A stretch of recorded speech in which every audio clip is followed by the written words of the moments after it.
오늘 함께 묵상할 말씀은 고린도전서 6장 12절에서 20절까지 말씀입니다. 모든 것이 내게 가하나 다 유익한 것이 아니요 모든 것이 내게 가하나 내가 무엇에든지 얽매이지 아니하리라. 음식은 배를 위하여 있고 배는 음식을 위하여 있으나 하나님은 이것저것을 다 패하시리라. 몸은 음란을 위하여 있지 않고 오직 주를 위하여 있으며 주는 몸을 위하여 계시느니라. 하나님이 주를 다시 살리셨고 또한 그의 권능으로 우리를 다시 살리시리라. 너희 몸이 그리스도의 지체인 줄을 알지 못하느냐? 내가 그리스도의 지체를 가지고 창녀의 지체를 만들겠느냐? 결코 그럴 수 없느니라. 창녀와 합하는 자는 그와 한 몸인 줄을 알지 못하느냐? 일러스되 둘이 한 육체가 된다 하셨나니 주와 합하는 자는 한 영이니라. 음행을 피하라. 사람이 범하는 죄마다 몸 밖에 있거니와 음행하는 자는 자기 몸에 죄를 범하느니라. 너희 몸은 너희가 하나님께로부터 받은 바 너희 가운데 계신 성령의 전인 줄을 알지 못하느냐? 너희는 너희 자신의 것이 아니라 값으로 산 것이 되었으니 그런즉 너희 몸으로 하나님께 영광을 돌리라. 아멘. 고린도의 그리스도인들 중에는 특별히 성적 문란에 대한 무분별한 자유함이 있었던 것으로 보여집니다. 오늘 본문의 12절에 사도 바울이 기록하고 있는 모든 것이 내게 가하나 라는 말은 마치 그 당시 고린도에 있는 그리스도인들에게도 어떤 일을 하는 데 있어서 제재나 제약이 없도록 하는 슬로건과 같이 사용되기도 한 당시 일반적 통념과도 같은 것임을 짐작케 합니다. 13절에 그 모든 것이 다 가하다고 하면서 이들이 자행했던 일 중에 하나가 바로 음란의 자신들을 내어준 것임을 바울은 지적하고 있습니다. 사실 오늘날도 그러하지만 당시의 항구 도시들 인근에는 오랫동안 항해를 하고 들어온 여러 지역의 뱃사람들이 고된 항해에 대한 피로와 향락을 제공하기 위해 유흥과 쾌락의 출구들이 많았던 것을 봅니다. 그런 이유로 매춘 역시도 당연히 아무렇지도 않게 도덕윤리적인 규범들에서도 제법 자유로운 것이었고 불법이 아니었습니다.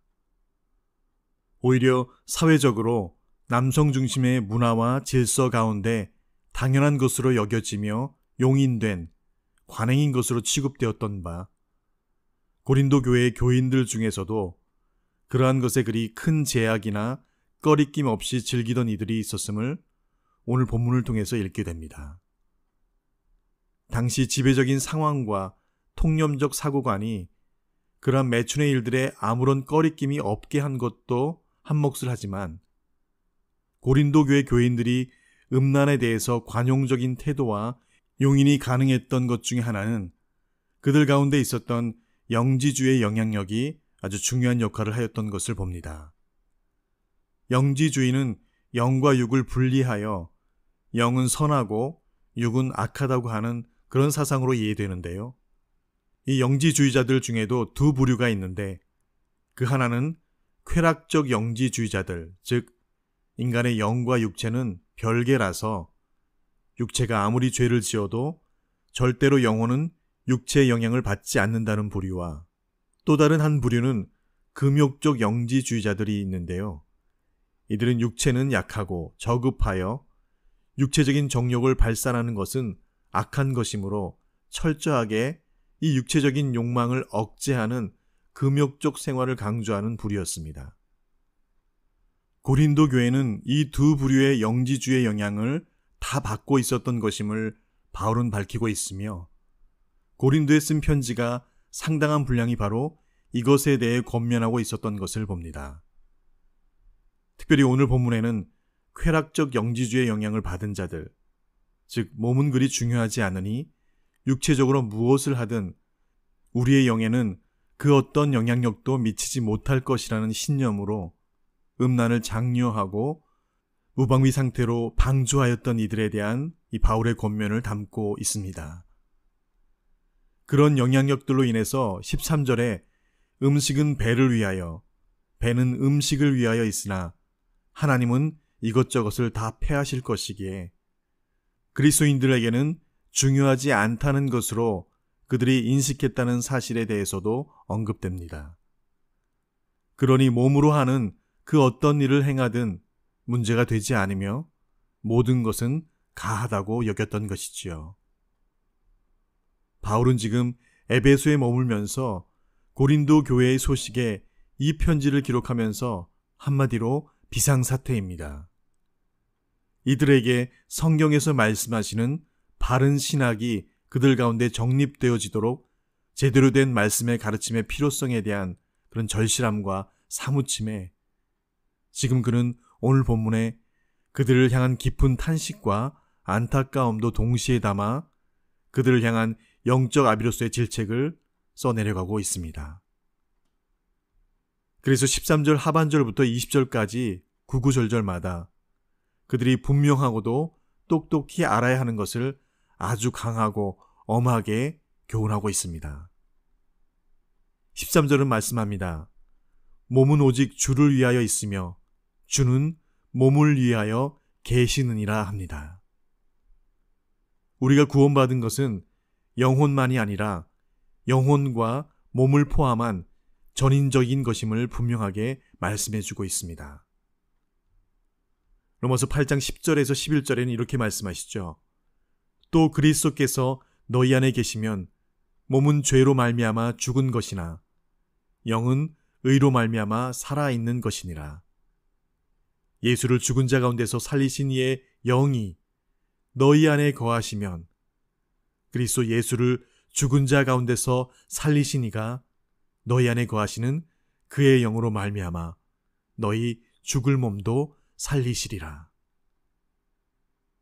주님 다시 오시는 그때에 무덤 가운데 잠자는 자들을 산자들보다 먼저 부활케 하시겠다고 분명히 말씀하신 대로 구원은 영혼과 육체에 모두 적용되는 것이기에 그들이 육체를, 몸을 아무렇게나 함부로 하는 것에 대한 주의를 주고 있는 것이지요.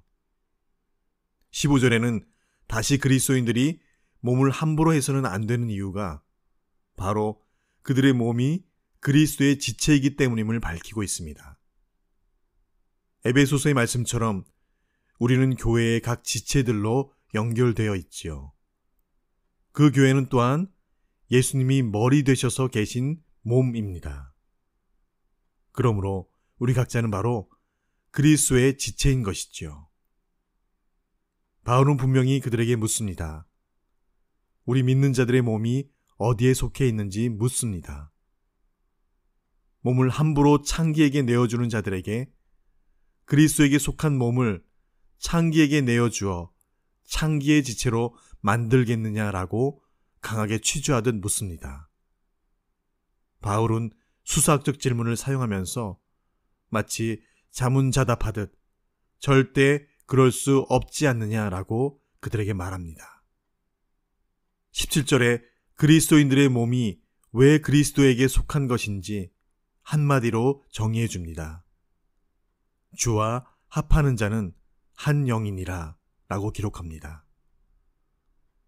성도와 그리스도 예수와의 연합의 관계를 그들이 바로 이해하도록 말씀하고 있습니다. 그리스도와 연합하여 한 영이 된 그리스도인들은 결단코 창기와 연합할 수 없다는 것이지요.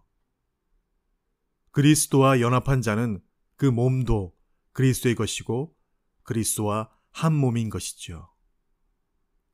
마찬가지로 그들이 만일 아무렇지도 않게 창기들과 몸을 같이 한다면 창기들과 한 몸이 되는 것이기에 그것이 합당하냐는 말입니다. 바울은 그래서 이 원리를 설명하기 위해서 16절에 창세기 2장 24절 말씀을 인용합니다. 이러므로 남자가 부모를 떠나 그의 아내와 합하여 둘이 한 몸을 이룰지로다.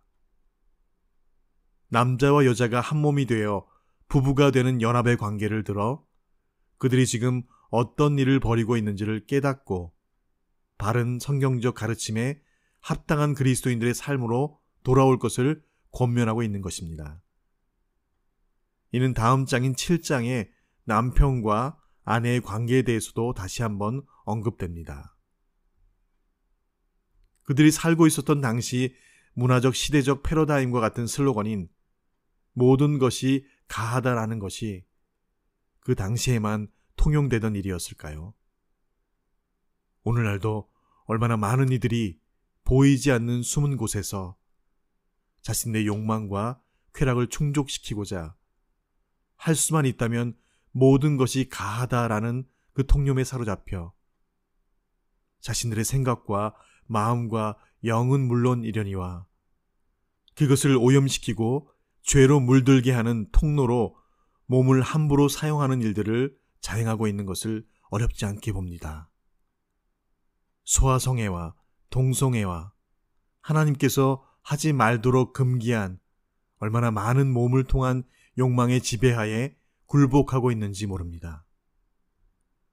그런 이유로 몸이 쾌락과 욕망의 플랫폼이 될 수 있기에 너무 몸과 아름다운 미에 치중된 나머지 과도함과 지나침이 문제가 되는 것도 바로 몸, 육신에 치우친 욕망에 대한 굴복의 또 다른 이면이 아닌가 싶습니다. 그에 반해서 태동된 금욕적 영지주의자들의 경우도 자신들의 육체적인 욕망을 모두 억제하고 금기시한다고 한들 먹는 것과 자는 것과 배뇨와 성욕의 모든 본능적인 것들에서 완전하게 자유할 수는 없을 것입니다. 그래서 어쩌면 우리 죄성을 가진 인간은 육신, 즉 몸이 없다면 우리가 짓는 죄들 가운데 상당수의 죄에서 좀 더 자유로울 수 있지 않을까 생각됩니다. 그래서 욥도 그렇게 고백하지요. 내가 이 육신의 장막을 벗는 그날 내가 주를 온전히 보리라. 바울은 몸에 대해서 아무렇지도 않게 분별력을 잃은 고린도 교회 믿는 자들에게 교훈합니다. 13절에 몸은 주를 위하여 있으며 주는 몸을 위하여 계시느니라. 15절에 너희 몸이 그리스도의 지체인 줄을 알지 못하느냐. 19절에는 너희 몸은 하나님께로부터 받은 바 성령이 계신 전인 줄을 알지 못하느냐. 19절로 20절에는 너희는 너희 자신의 것이 아니라 값을 산 것이 되었다고 정리합니다. 우리의 영혼이 함께하는 몸은 그냥 이 땅에서 잠시 사용하는 소라게의 소라와 같은 빈 껍데기도 아니고 천국 가면 없어지는 썩어질 것도 아니라 주님 다시 오시는 날 부활 영체가 되어서 동일하게 하나님 나라에서 영원히 함께할 전인적인 것입니다. 일찍이 그리스의 철학자인 플라톤이 말하는 이분법적인 세계관으로 이해된 그런 몸이 아닙니다. 영지주의자들이 이해한 방주와 방임의 그런 쾌락적 대상도 아니고요. 금욕적 대상도 더 아닙니다. 우리 몸은 그리스도에게 속한 것이고 하나님께 찬양하고 찬미하며 영광을 돌리는 우리 영혼의 실존으로 이 땅에 우리에게 허락하신 선물입니다. 바로 예수님은 우리의 영과 몸을 위해서 십자가의 값을 치러주셨기 때문이죠. 너희는 너희 것이 아니고 값으로 산 것이다. 너는 내 것이다. 주님은 오늘 우리에게 그렇게 분명히 말씀해 주십니다. 오늘도 운동과 음식으로 우리의 몸을 잘 보양하면서 말씀과 기도와 예배로 우리의 영이 또한 그렇게 잘 보양되어지는 그런 한 날 되시는 저와 여러분 되시길 간절히 축원드립니다. 주신 말씀 기억하며 함께 기도하시겠습니다. 너희는 너희가 하나님의 성전인 것과 하나님의 성령이 너희 안에 계시는 것을 알지 못하느냐? 누구든지 하나님의 성전을 더럽히면 하나님이 그 사람을 멸하시리라. 하나님의 성전은 거룩하니 너희도 그러하니라. 그를 만물 위에 교회의 머리로 주셨느니라. 교회는 그의 몸이니 만물 안에서 만물을 충만케 하시는 자의 충만이니라. 너희는 그리스도의 몸이요 지체의 각 부분이라. 아멘. 아버지 하나님께서 친히 사람을 만드실 때에 하나님의 형상과 모양을 따라 빚으시고 그 코에 생기를 불어넣어 생명이 되게 하신 것을 말씀하여 주신 대로 오늘도 우리는 몸과 영이 결합된 하나의 살아있는 하나님의 소유된 한 영혼인 것을 기억하게 하여 주셔서 우리의 영혼이 잘됨같이 범사에 잘 되기 위해서 우리 안의 성령을 통해서 우리의 육신 또한 잘 제어되고 말씀에 순종케 되어지므로 몸을 통한 말과 행동이 우리의 영과 혼과 생각과 마음을 죄와 어둠에 노출되지 않도록 그렇게 몸이 주께 속한 것임을 인정하고 기억하여 오직 하나님을 찬양하고 찬미하는 몸짓과 미소와 노래로 가득하여지도록 그렇게 사용하여 주시옵소서. 우리의 영원한 노래의 이유 되신 예수 그리스도의 이름으로 기도합니다. 아멘.